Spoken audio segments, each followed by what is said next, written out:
What's up, geeks, nerds, and all that line between? I'm JustACommonFan back with a new video, and as you can see, we are still highly anticipating Marvel Spider-Man coming out September 7th from Insomniac Games, and that is this Friday. Oh, I'm so excited. So, to keep that anticipation building, I'm going to cover more Spider-Man theme related goodies today, and I hope you guys enjoy. First off, we're going to get into the Marvel Spider-Man Funko Pop from the Marvel Gamerverse line at GameStop. Now, as far as I know, this is exclusive to GameStop and ThinkGeek stores. You can also get it GameStop online.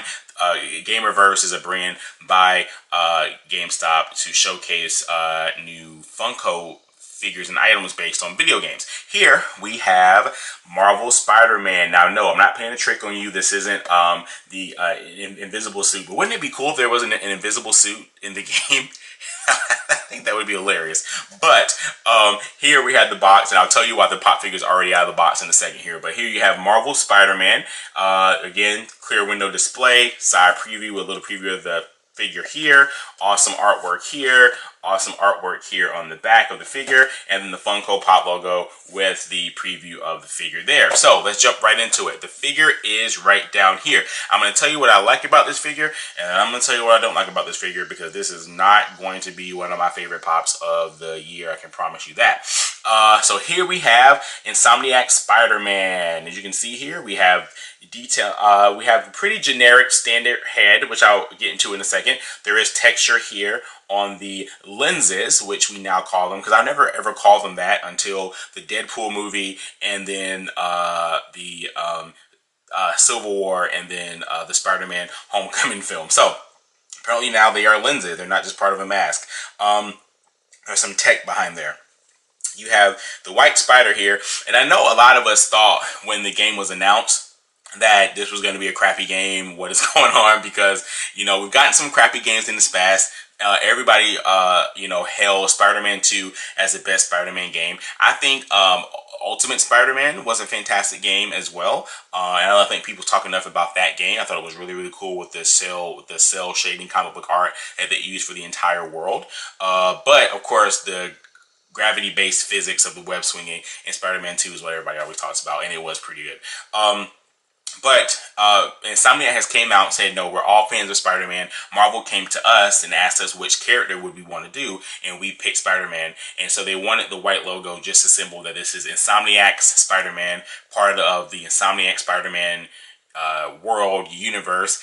Not known yet if the other announced Marvel games, like the Avengers game, I think that's being done by Square Enix, I think, or maybe a different company. I apologize if that's wrong, but if they will take place within the same universe, there'll be crossover. That would be really cool. But with different companies making different games, I don't really think that's going to happen. But you can see here we got the white Insomniac logo here in the front. We have the white Insomniac logo on the back, and there's a fair amount of detailing here. I wish there was a little bit more coloring, but there is sculpture of the web design here. You can see it under the arm, and it goes down into the leg here. It's on this arm as well. I wish there was some little bit of black shading in there, although that may not be apparent in the actual suit of the game. Let me see. I don't know. Oh, actually, no. I guess it is accurate. I guess I just wish it would stand out a little bit more with maybe a different shade of blue or something, because it does sort of stand out more on the suit itself. One really cool detail about this is they detailed the web shooter right here in the thwipping hand. And if you're not a Spider-Man fan, the thwipping hand terminology comes from the word thrip that was used in comics, THWIP. Whenever Spider-Man would have his webs come out, they would say thwip, and then, you know, Spider-Man always does his webbing like this, so thwipping hand. A little bit of Spider-Man nerd knowledge for you right there. So they have the shooter right here on his thwipping hand. And also what I really like here is the detailing on the feet. They were able to detail these feet very well, because this pop figure will not be standing up. And I'll show you why in a second. It does come with a stand. And so you can see here from the Hostile Takeover book, because that's the only good image I have, I think, of the feet. It works out very well. Also, now let's get to what I don't like. I'm sorry. Let me get to what I don't like. There are some paint mishaps on the figure, which is pretty much standard whenever you get your Funko Pop figures. Although I do have a couple of Funko Pop figures that I ordered straight from Funko, from their Funko shop, and those seem to come out pretty clean. So I don't know if it's like mass production for other places that happens, but I mean, it happens in your Marvel Legends figures, it happens in the stuff, you know, it's just part of the game when you're getting a lower priced collectible. And I'm not complaining too much, but there is some paint missing on the White Spider. There are some paint mishaps on the eye there. There are some paint mishaps on the back, on his fisted hand right here, but not too bad. One thing I really don't like about this figure is I think this is just a reused Spider-Man head. The red doesn't really match the red on the figure that well. And I think they just reuse a Spider-Man bobblehead from a different Funko Pop and then just place it on this new sculpted body, which to me, I don't really like that too much. I mean, I understand why they would do it, but I just kind of wish they would have at least made some detailing here, maybe get some black in between these lines here. It's well sculpted as always, but I think we've seen it before. Also, something I don't like about it is the port on the back for the stand. Now, the reason why is because you would think you would just put the stand in and go, but no, it's a lot more difficult than that. So, if you get this pop figure, and by the way, it's sold out, so if you find it at a GameStop, go pick one up immediately, reserve it in the store. If you can, it's preferred that you go yourself and look through to make sure you get the one with the less paint mishaps, because the ones I had in my GameStop, all of them had terrible, obvious paint mishaps, except this one. And these are also obvious to me, but not that obvious, you know, as some of the other ones were. Now, when it comes to the stand, you get your normal Funko stand here, which I freaking love these. They're sturdy. They elevate the pop figure into cool poses. I think it's really, really cool. I don't know if these can be used for other pop figures that have a opening in the back. Like if you lose this one, can you just grab one of your other ones? They probably can, but I'm not going to try it in this video. But whenever you do this, do not take your stand and just put it here and just push it in, okay? It does not go straight in like that. You're going to have a hard time, and if you force it in, you may break it. What you want to do, and I don't know if I can show it on camera here, is you want to look on the inside, because you have to come in at an angle. So you want to come in at an angle, you want to push it in, and then you want to push it down, okay? So go in at an angle, push it in, push it down, and then smoothly push it in with your thumb, and there you have Insomniac Spider-Man on his base. Now, I don't like the location of the port in the back because he's at an angle, which normally having a pop figure at an angle, especially Spider-Man, doesn't really matter. Of course, you know, CT, the head is going this way as well.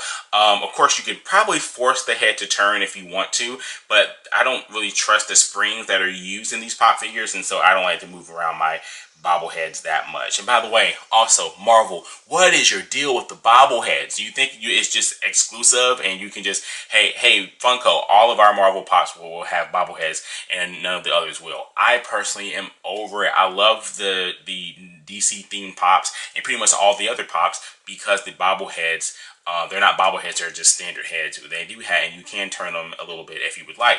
That's why I love my Marvel Cos Baby from Hot Toys. While it is a pop figure, I mean a bobblehead, it has a very strong, tight spring that I don't think is going to be damaged if I drop it or if I try to turn it or anything like that. So that is that. But I'll also, if his body is facing this way, and you know, and his hand and you know, his body, his head, everything is going to this direction, to the left, then I really feel like these hands should be switched. I feel like this hand should be the whipping hand, and this hand should be the fisted hand, or maybe just an open hand pointing down.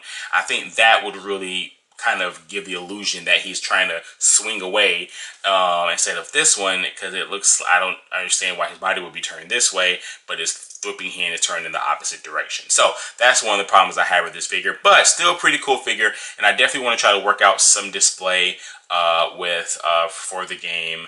As I talk about with all my collector's edition, my collector stuff, I want to have some kind of display. So, but mentally I'm working on it. One day I'll physically actually make it happen.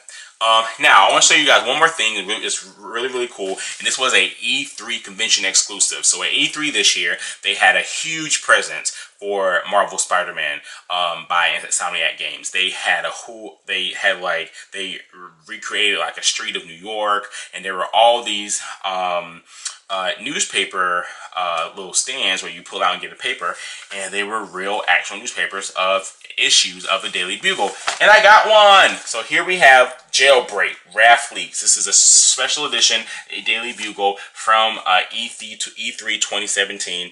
I'm sorry, 2018. You see here is issue number 1, 2018.